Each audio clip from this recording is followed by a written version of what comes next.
Basic accounting terms के बारे में कि भैया हम क्लास 11 शुरू तो करें हैं, पर दिक्कत कब आती है भैया जब हम सोचते हैं कि सिंगल एंट्री सिस्टम क्या है, डबल एंट्री क्या है। पापा भी तो अकाउंट्स बनाते हैं, रिकॉर्ड करते हैं सारे ट्रांजैक्शंस को। हाँ, हालांकि पापा जो रिकॉर्ड करते हैं वो ट्रांजैक्शंस भैया हमारे होते हैं क्रेडिट। पापा रिकॉर्ड करते हैं उधारी ट्रांजैक्शंस को। एक किताब होती है लाल किताब, उसमें रिकॉर्ड करते हैं। तो ये जो हम डबल एंट्री बनाते हैं, इसमें और इसमें अंतर क्या है, सिंगल एंट्री और डबल एंट्री में। तो डुअल एंट्री जो बेसिकली हम प्रिपेयर करते हैं इस अकाउंट के अंदर में, फ्रा लूसा पैसियोली जो कि फादर हैं अकाउंटेंसी के, ये बोलते हैं कि जब भी कोई बिजनेस में कुछ चीज़ आती है तो कुछ जाती है, आती है तो कुछ जाती है। बिजनेस हमेशा डुअल नेचर का होता है, जहाँ पे आना मतलब प्लस और जाना मतलब माइनस हम रिफ़र कर देते हैं, और यही कहलाता है बिजनेस के ट्रांजैक्शंस। क्या कहलाते हैं? बिजनेस के ट्रांजैक्शंस। दोनों साइड हों, बोथ द साइड्स हों, कुछ आना हो और कुछ जाना हो, बायलेटरल नेचर हो। और फर्म अलग होता है और ओनर सेपरेट होता है। तो अकाउंटिंग के नज़रिए से फर्म और ओनर अलग अलग लोग हैं, और हम किसके अकाउंटेंट हैं, मतलब किसकी बुक्स ऑफ अकाउंट बना रहे हैं। तो हम अपने आप को चार्टेड अकाउंटेंट मान लेते हैं। हम ये मान के चलते हैं कि हम फर्म की बुक्स बना रहे हैं। भाई, फर्म अलग है और ओनर अलग है, और इसीलिए फर्म का लगाया हुआ पैसा, मतलब ओनर का लगाया हुआ पैसा, ओनर जो भी पैसा बिजनेस में लगाता है वो कहलाता है कैपिटल। फर्म के लिए क्या बन जाता है वो? कैपिटल। अगर वो कैश लगाया या वो बैंक बैलेंस लगाया किसने? ओनर ने, तो फर्म के लिए ओनर का लगाया हुआ पैसा क्या बन जाता है? कैपिटल बन जाता है। And capital is also the part of liabilities for the firm. कर्जा है। अब मैं आप लोगों को जरा बेसिक टर्म्स क्लियर करता हूँ कि क्या एसेट्स होते हैं, क्या लायबिलिटीज होती है, क्या बैलेंस शीट है, क्या एक्सपेंस है, क्या इक्विटीज़ है, क्या रिवेन्यू है। धीरे धीरे करके मैं आप लोगों को एक एक टर्म क्लियर करता हूँ बड़े आराम से। तो देखो, जितने भी प्रकार के ना फर्म में जो भी चीज़ें जो फ़ायदा दे, 3 शब्द याद रखना। जो भी चीज़ जो फ्यूचर इकोनॉमिक बेनिफिट्स दे, किसको दे? फर्म को दे। फर्म को जो भी चीज़ें, क्योंकि फर्म अलग है और ओनर अलग है, तो फर्म को जो भी चीज़ें फ्यूचर इकोनॉमिक बेनिफिट्स दें, वो क्या है? एसेट्स हैं। अब एसेट्स भी 2 प्रकार के होते हैं, एक्चुअल में 3 प्रकार के होते हैं। एक होता है करेंट एसेट्स, दूसरा होता है non current assets, and third one is fictitious assets. ये जो थर्ड कैटेगरी ना, इसको हम बाद में समझेंगे, कभी अलग से वीडियो बना दूंगा इसके ऊपर। ये थोड़ा सा अलग कॉन्सेप्ट है। मान लिया जाता है एसेट्स जो 12 महीने के अंदर कैश में कन्वर्ट हो जाए विद इन द 12 मंथ्स या अप टू 12 मंथ्स, वो करेंट एसेट। जैसे कि कैश, बैंक। तो मैं आपको यही समझा दूँ, कैश, बैंक, स्टॉक, डेटर्स, ये सब क्या है? बिल रिसेबल, ये सब क्या है हमारे लिए? करेंट एसेट्स हैं जो 12 महीने के अंदर कैश में कन्वर्ट हो जाते हैं। ऐसी चीज़ें जिनसे आपको फ़ायदा हो। डेटर्स, वो पर्सन जिसको आपने सामान उधारी बेचा, जिसको आपने क्रेडिट में, उधारी मतलब क्रेडिट में बेचा। स्टॉक मतलब जो गुड्स, जो सामान आप बेचने के लिए ख़रीदे हैं। कैश और बैंक बैलेंस तो खुद में आपके पास जो भी चीज़ें जिनसे आपको फ़ायदा मिले, ये टेबल, चेयर, फर्नीचर, ये पेन, ये बोर्ड, ये सब क्या है मेरे लिए? एसेट्स है, जिससे मुझे फ़ायदा मिलते रहे। अब मेरे लिए जैसे एसेट्स है, वैसी फर्म के लिए जो भी चीज़ें, स्टॉक, बिल्डिंग, मशीनरी, ये सब कैसी चीज़ें हो जाएंगी? बिल्डिंग हो गई जो लंबा चले, 1 साल से ज़्यादा चले। मशीनरी साल भर से ज़्यादा चलेगी। फर्नीचर साल भर से ज़्यादा चलेगा। तो ऐसी चीज़ें क्या हो गई? नॉन करेंट एसेट, जो 12 महीने से ज़्यादा चले। और इस तरीके से डिस्टिंग्विश किया है। आगे बढ़ते दूसरे टर्म पे, लायबिलिटीज़। अब भाई, फर्म में जो भी एसेट्स आ रहा है उसके लिए फर्म को क्या चाहिए? पैसे। अब मान लो फर्म के जेब में 10 लाख रुपए पड़े हैं, तो वो 10 लाख कहाँ से आए? तो वो 10 लाख रुपए ओनर ने लगाया था। तो ओनर का लगाया पैसा फर्म के लिए एक प्रकार का कर्जा बन जाता है, क्योंकि कल के दिन ये फर्म बंद होगी तो ये पैसे वापस किसको देने पड़ेंगे? ओनर को ही तो देना पड़ेगा। तो फर्म बोलेगा ले जा भैया तेरा पैसा वापस, क्योंकि वो पैसा भी फर्म के लिए एक प्रकार की क्या है? इंटरनल लायबिलिटीज़ है। क्या है? Internal liabilities. अपने आदमी के द्वारा हुआ लगाया हुआ पैसा इंटरनल लायबिलिटी। और यदि फर्म मैं किसी से बैंक से लोन ले लेता है या क्रेडिटर से पैसा ले लिया, क्रेडिटर मतलब वो पर्सन जिससे हमने क्रेडिट में क्या किया है, परचेज किया है, सामान खरीदा है, तो इनसे हमको अगर पैसे आ गए तो ये हमारी क्या बन जाती है, सिर्फ लायबिलिटीज़ भी बोल सकते हैं हम, या फिर एक्सटर्नल लायबिलिटीज़ भी बोल सकते हैं। तो जो भी बिजनेस में सामान आ रहा है वो दो जगह से आता है, दो जगह से आता है फर्म में। मतलब फर्म में जो भी एसेट्स बनेगा वो एसेट्स या तो ओनर के द्वारा लगाया हुआ पैसा है, ओनर्स फंड से बना है फर्म में पैसा, या फिर बोरोड फंड से बना है। कहाँ से बना है, बोरोड फंड से।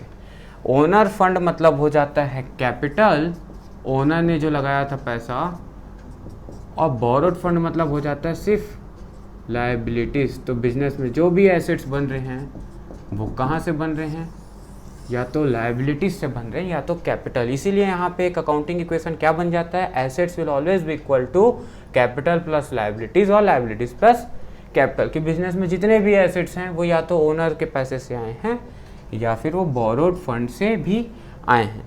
तो यहाँ पे मैंने आपको ये जो बताया ना, एसेट्स लायबिलिटीज कैपिटल, जब इसी को एक फॉर्मेट में बना देते हैं ना, ऐसा कि एक ऐसी सीट जिस साइड राइट साइड रहे, राइट हैंड साइड हमारे लिए फ़ायदा है तो वो एसेट्स, और left hand side liabilities.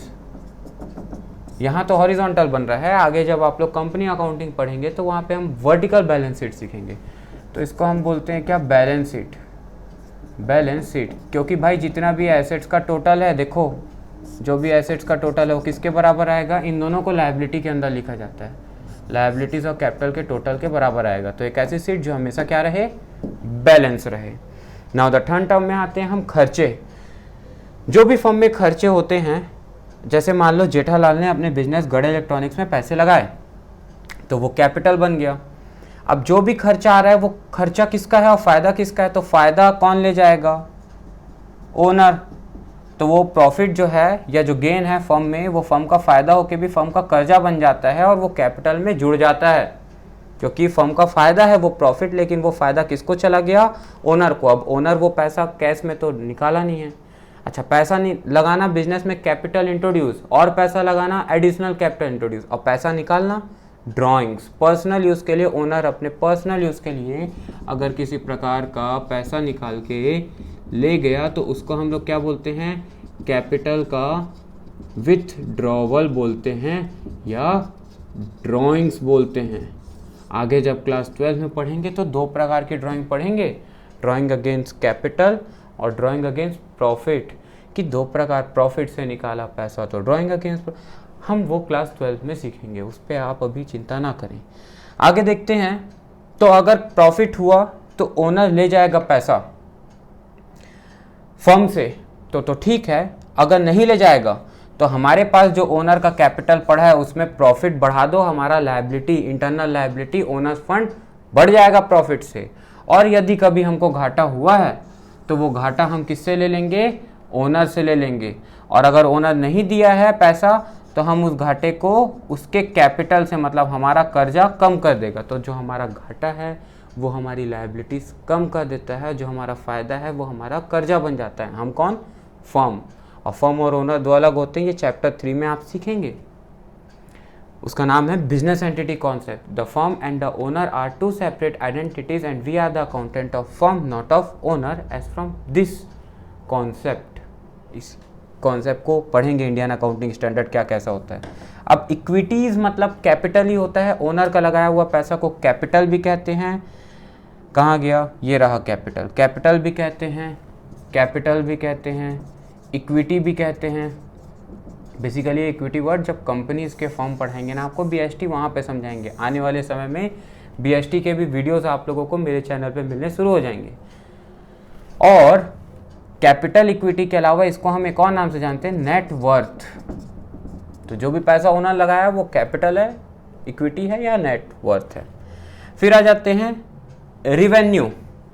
Revenue मतलब होता है सेल्स भैया। जो भी आप, जैसे 100 का सामान था 120 में बेचा, 120 में आपने सेल आउट किया। कितने का सामान था, 100 का सामान था, बेचा कितने में, मान लो 120 की लिपस्टिक आपने बेच दी, 100 में खरीदी थी तो 100 रुपये उसकी कॉस्ट हो गई, कॉस्ट को और हम क्या बोलते हैं, एक्सपेंस बोलते हैं, और 120 क्या हो गया, उसकी सेल्स हो गई, तो सेल्स को हम लोग और क्या बोलते हैं, रिवेन्यू बोलते हैं। तो the amount receive from sale of goods 120 रुपया क्या है, रिवेन्यू। तो what will be the profit, then the profit will be, profit हम यहाँ पाई जैसा बनाते हैं अकाउंट्स में, then the profit will be equal to revenue minus expense और selling price minus cost price, 20 रुपये प्रॉफिट। अब कैपिटल मैंने बता दिया। अकाउंट रिसीवेबल मतलब यही बिल रिसीवेबल है बेटा, बिल का जो पैसा हमको मिलने का था, जो हमको डेटर से मिलने का, डेटर एक प्रोमिसरी नोट बना के दे दिया। आगे पढ़ेंगे ये चैप्टर बिल्स ऑफ एक्सचेंज, फिलहाल इस साल के सिलेबस से ये रिड्यूस कर दिया गया है चैप्टर, फिर भी हम कॉन्सेप्चुअल टॉपिक के लिए समझ लेंगे। इसी प्रकार से क्रेडिटर्स मतलब वो पर्सन जिससे हमने क्रेडिट में सामान परचेस किया, वो हमारी लायबिलिटी है। तो यदि क्रेडिटर को हम एक प्रोमिसरी नोट दे देते तो वो कहला जाता है बिल पेबल या अकाउंट पेबल। फिर प्रॉफिट है, इन्वेंट्री मतलब स्टॉक, स्टॉक मतलब जो सामान हम खरीदने के लिए, बेचने के लिए खरीदे हैं, तो खरीदी बिक्री जिस सामान के आना जाना लगा है, जैसे कि मेरी दुकान अगर स्टेशनरी की है तो मैं स्टेशनरी का जो भी सामान खरीदता बेचता हूँ वो कहलाता है क्या, स्टॉक या इन्वेंट्री।